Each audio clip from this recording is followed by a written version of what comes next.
для того, чтобы дальше производить оформление и действия какие-либо юридически значимые по купле-продаже, дарении или иные действия с недвижимостью, нужно встать на кадастровый учет и перерегистрировать свои права. То есть мы зафиксируем ранее сформированные, создавшиеся права на недвижимость гражданина.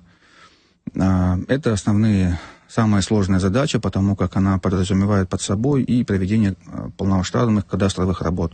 То есть при первичном обращении нужно произвести сверку имеющихся материалов у гражданина, являются ли его документы о местонахождении земельного участка, местонахождении здания, сооружения или помещения, соответствующие требованиям кадастра, закона о геодезической и картографической деятельности, и выдерживают ли эти требования. Если они выдерживаются, то срок кадастровых работ будет значительно сокращен, возможно, до исключительно акта обследования объекта недвижимости, и тогда нужно будет провести исключительно кадастровый учет и регистрацию прав. А если материалы будут не соответствовать какие-то то потребуется проведение этих работ.